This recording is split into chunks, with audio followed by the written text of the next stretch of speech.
Herzlich willkommen zur Route Grande Alpe. Die Route Grande Alpe ist eine spektakuläre und bekannte Gebirgsstraße in Frankreich, die sich über rund 700 Kilometer vom Genfersee bis zum Mittelmeer erstreckt. Sie schlängelt sich durch das Herz der französischen Alpen und führt durch atemberaubende Berglandschaften sowie über berühmte Pässe wie den Col du Galibier und den Col de l'Iseran. Die Route Grande Alpe verspricht eine unvergessliche Radreise voller alpinem Charme, Radsport-Flair und grandioser Ausblicke. Guten Morgen zu Tag 6 auf der Route Grande Alpe. Ja, Anne hatte an diesem Morgen in Briançon eigentlich das Intro gedreht, aber heute ist der Tag, an dem sie die GoPro noch verlieren wird. Von daher stehe ich hier. Wir wissen gar nicht, wo es genau passiert ist oder wie. Es ist uns aufgefallen im Zielort, da saßen wir an einem Café, gehen dann zurück zu den Rädern und dann war die GoPro auf einmal weg. Also es mag sein, dass sie uns dort gestohlen wurde, obwohl ich eigentlich immer auch einen Blick auf die Räder hatte, aber ja. Also das wäre möglich. Was uns auch noch einfällt, 10 Kilometer vorher gab es eine Baustelle mit einem krassen Schlagloch, da sind wir beide durchgefahren, es hat ordentlich gescheppert und vielleicht ist sie da aus der Foodpouch rausgefallen. Oder es war noch ganz anders, keine Ahnung, wir wissen es nicht. Ja, und dann zum heutigen 6. Tag, also es ist der 3. Fahrtag in Folge und ich finde, an dem Morgen wirken wir noch so ein bisschen müde. Ja, an den beiden Tagen vorher sind wir den Col de l'Iseran und den Col du Galibier gefahren. Das merkt man, glaube ich, noch so ein bisschen. Dabei stehen heute nochmal 2 echte Pässe auf dem Programm und damit auch die meisten Höhenmeter pro Tag der Reise. Hier die Animation dazu. Die Strecke des heutigen Tages blinkt hier rot und in der Nahaufnahme sieht das wie folgt aus. Wir starten in Briançon und dann geht es gleich rauf zum Col d'Izoard. Dann runter durch die Casse des Hertés und danach fahren wir den Col de Var. Nach 93 Kilometern und 2410 Höhenmetern endet der Tag in Jussier. Um 6:30 Uhr waren wir bei den Rädern und unser Lieblingshotelier hatte uns zum Frühstück verleitet. Hier erklärte Anne nochmal, wie so eine Kaffeemaschine funktioniert und dann sind wir am Hotel losgeradelt.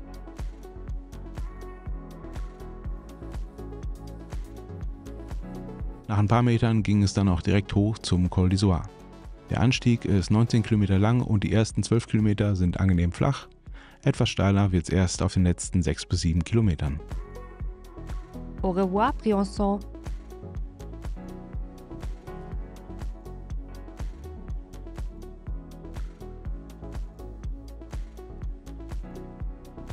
Ja, gestern kurz vor Briançon hatten wir eine Baustelle und dann mussten alle Autos 300 Meter über frischen Teer fahren. Gab keine andere Möglichkeit. Alle Autos, Motorradfahrer, Fahrradfahrer. Ja, und Anna hat gar kein Teer an ihren Reifen, aber ich schon. Habe vielleicht die falsche Linie gewählt oder wegen meinem schweren Gewicht hat das mehr reingedrückt. Ich weiß nicht, ich muss jetzt mal gucken, wie sich das in den Kurven verhält. Ob ich damit noch genügend Grip habe.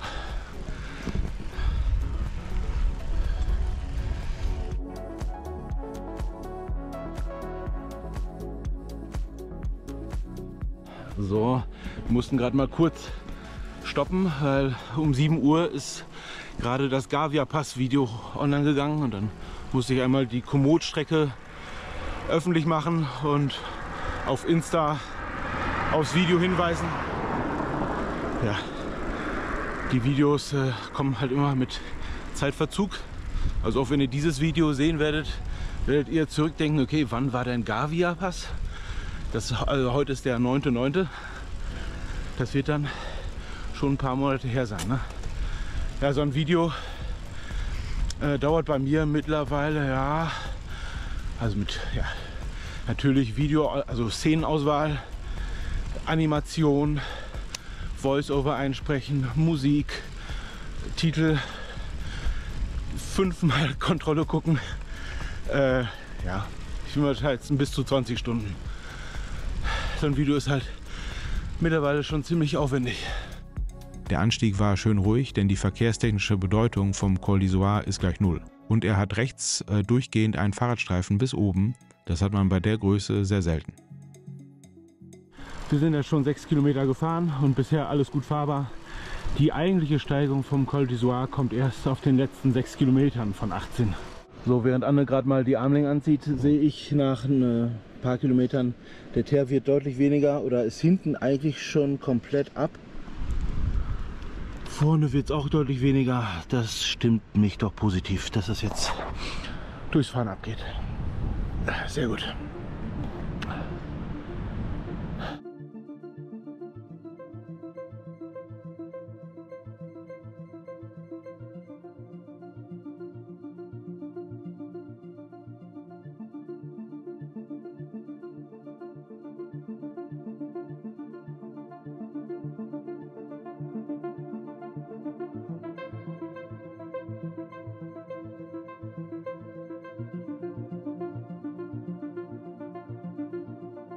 So, jetzt sind wir auf 2030 Meter Höhe. Ja, hier ist gerade ziemlich windungsreich. Serpentin links, rechts. Nicht wirklich Aussicht.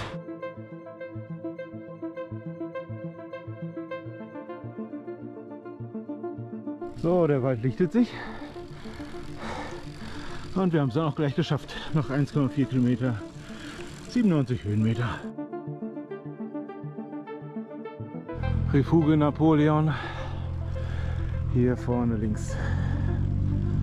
Aber es ist noch zu früh. Wie spät ist es? 9:18 Uhr. Ja, wir fahren bis zur Spitze hoch und dann, ich glaube, die Abfahrt soll ganz schön werden. Der letzte Kilometer. Hier stehen noch ein paar Bäume, aber wir dürften jetzt so ungefähr auf Höhe der Baumgrenze sein. Ne?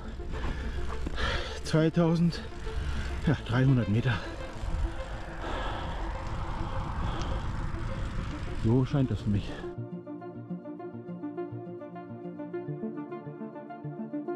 Sieht aus wie so ein Auto, an dem man dann gleich foxfotos.com dran klebt.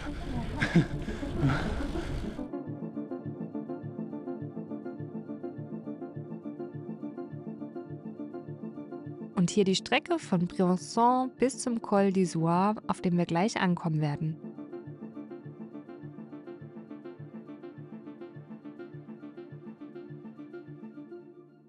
So, wir kommen oben an. Yeah.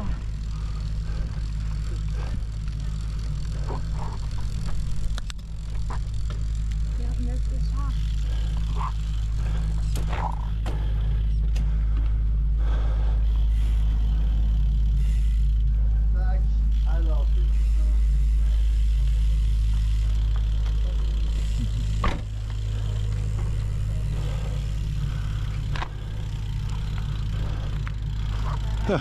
Ja, fahren wir hier rein.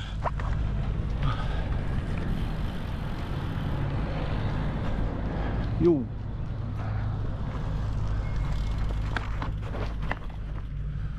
Ja, das war jetzt easy. Was soll ich mehr draus machen, als es ist, ne? Müssen wir mal gucken, wie wir hier ein Foto machen können, weil das ist so da oben. Mal schauen. Anne, wie war's? Okay, ne? War gut zu fahren. Muss man jetzt... Ja.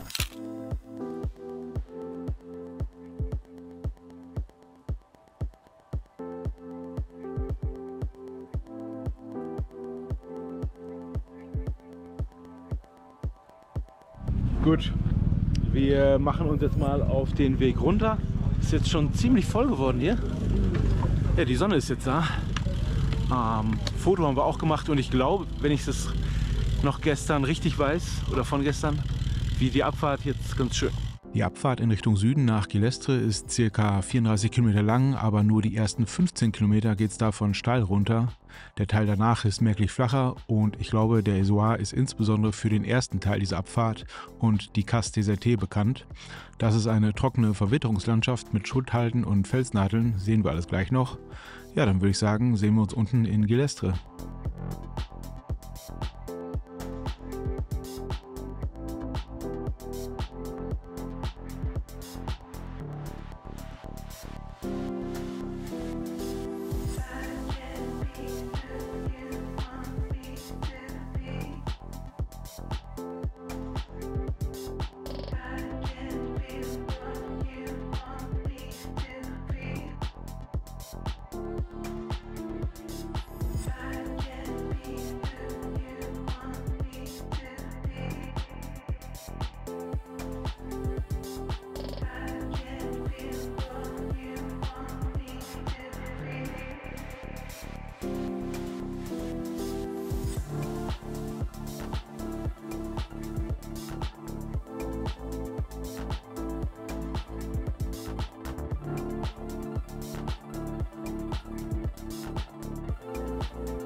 Die Passage, die jetzt kommt, ist wahrscheinlich die bekannteste der Castes Désertés.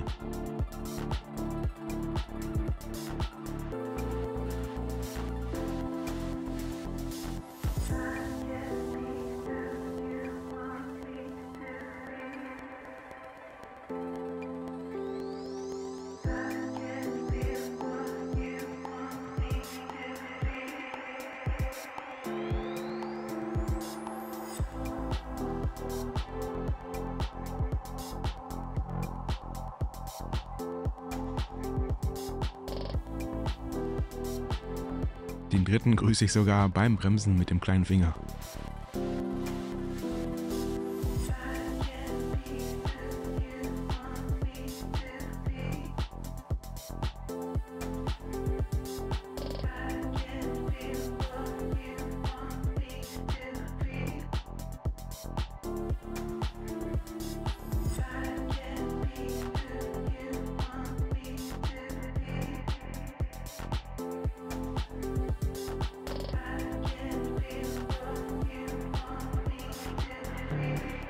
Ab Brunissart wird's flacher. Hier die kurze Durchfahrt durch den schönen Ort Avieux.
Komm, ich fahr vor, Anne.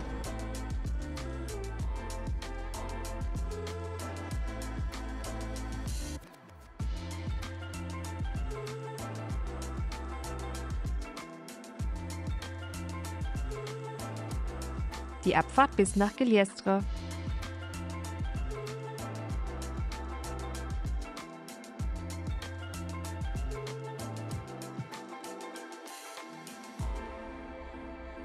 So, die Abfahrt hat ein Ende. Wir haben einen kurzen Abstecher gemacht nach Giliestre.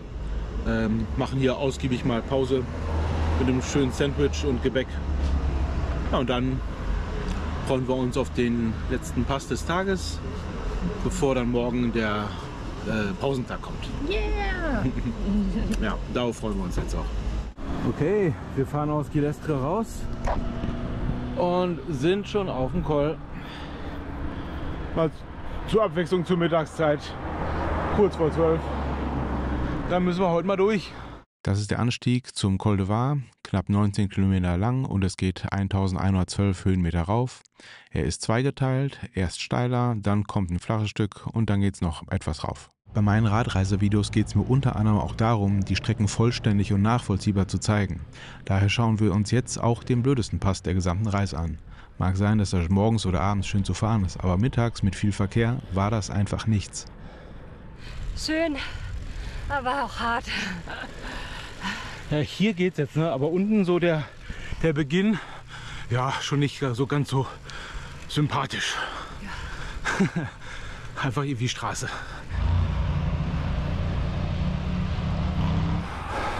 Bonjour.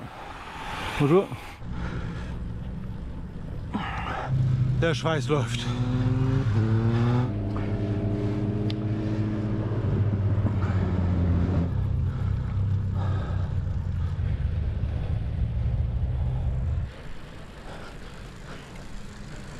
Ja, also das, was die Italiener hier veranstalten mit ihren Rennmotorrädern, das ist unangenehm.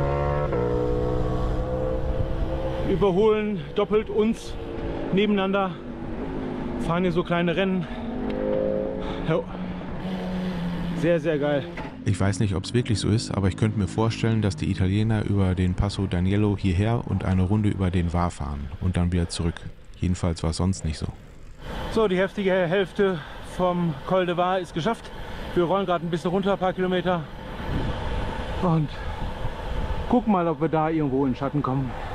Ich habe gerade noch gedacht, irgendwo muss doch jetzt hier ein Brunnen sein. Da halte ich mir den Kopf runter, ey. Oh, portabel steht da sogar. Okay.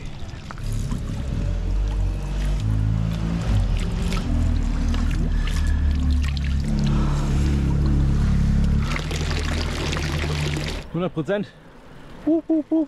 Wie ein Duracell-Häschen. Ja. Okay, die zweite Hälfte vom Col de Var, die einfache, beginnt 7,2, 439 Höhenmeter, 6% im Schnitt. Jo, wir werden ganz schön gekocht hier. Sonne von oben. Unter uns die Steigung. Ja. Viel trinken. Und dann kommt der Pausentag morgen genau richtig. Kleines Päuschen, gut 5 Kilometer vorm Col. Ja, alles in allem nicht so geil hier. Vor einem Jahr haben wir in Barcelonette ein Ehepaar oder ein Pärchen getroffen, ich weiß es ja nicht. Auf jeden Fall, ich kann mich daran erinnern, dass die Frau sagte, der Col de Var war gar nicht schön. Ich verstehe dich, ich weiß jetzt, was du meinst. Ja. Im Video habe ich vielleicht nur die schönen Szenen reingeschnitten, aber es gab auch Passagen. Ja. Ne? Jo. Pause. Ja. Ein bisschen abkühlen, vielleicht nochmal Sonnencreme auftragen. Jo. Baustil aus einer vergangenen Zeit. Ja, finde ich, ist so. Ja. Man baut heute schon schöner und passender.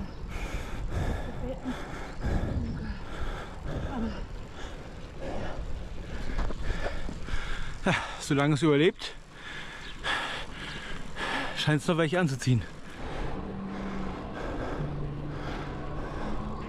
Hier oben am Ortsausgang ist mal ein bisschen schöner. Eindeutig, die letzten 3 Kilometer waren einfach noch mal richtig schön. Ja, hier links ist die Refuge Napoleon. Rechts so ein schön angelegter See. Herrlich. Ich denke, hier trinken wir mal was. Wir haben uns dann dahingesetzt und wollten eine schnelle Cola trinken, aber die gab es für uns nicht. Ja, wir hatten uns jetzt in die Refuge gesetzt, wurden aber nicht bedient und dann ja, waren wir halt wieder.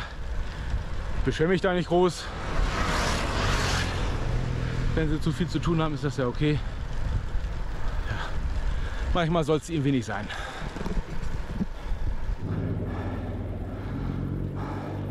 Noch 1 Kilometer. Dann ist die Arbeit für heute getan.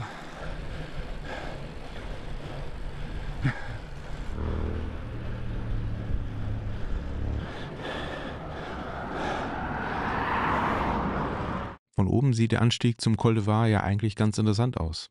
Und dann kommen wir jetzt auch oben an.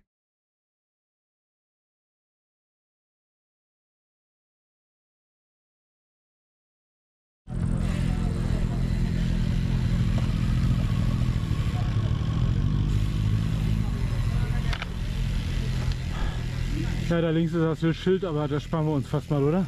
Ich mache halt so ein Foto. Jo. Ein paar Sekunden später. Gut, das war's hier auf dem Col de Var.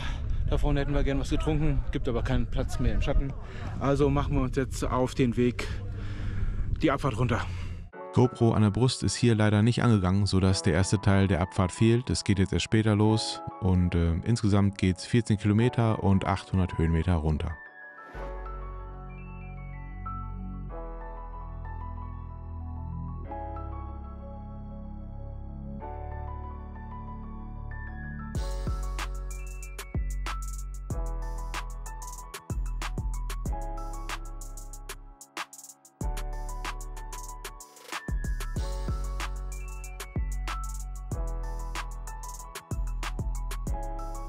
Hier rollen wir im Zielort ein.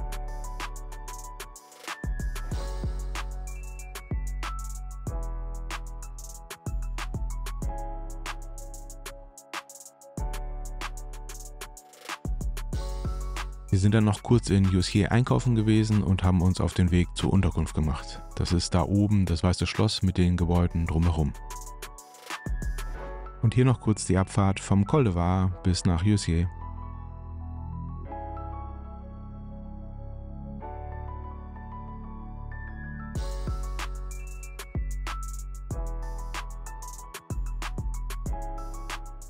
Okay, hier wo Bienvenue dran steht, da sind wir, glaube ich, drin. Schwer bepackt, kommen wir jetzt an. Okay, in dem Gebäude sind wir.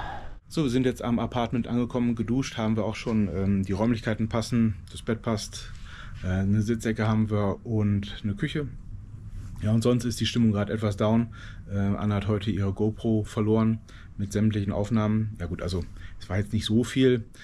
Sie hat mich halt ein paar Mal gefilmt. Dann hat sie das Intro heute Morgen gesprochen. Das werde ich dann noch retten müssen. Das habt ihr vielleicht am Anfang gemerkt, dass ich es per Voice-Over retten musste. Und ja, so, das ist jetzt gerade so der Stand der Dinge. Ja, leichtes Tief, aber man kann es halt nicht mehr rückgängig machen und ja, ist jetzt so. Leben wir mit. Ich werde es in den Videos wohl hinbekommen. Ja, das war Tag 6. Wir sind froh, dass wir es bis hierhin geschafft haben. Freuen uns auf den Pausentag morgen und dann geht's an Tag 7. Im nächsten Video geht es dann weiter und dann sieht die Welt bestimmt schon wieder viel besser aus. Ne? Also, tschüss. Tschüss.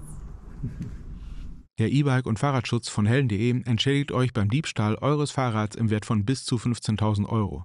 Dass auch einzelne Teile, der E-Bike-Akku sowie Fahrradzubehör und Gepäck versichert sind, geschenkt.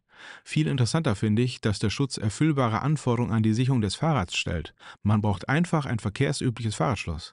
Keins nach DIN so und so oder kein schweres Bügelschloss. Und es wird nur empfohlen, das Fahrrad an einen festen Gegenstand anzuschließen. Natürlich. Aber das ist keine Voraussetzung dafür, um Versicherungsschutz zu haben. Und darum geht's ja.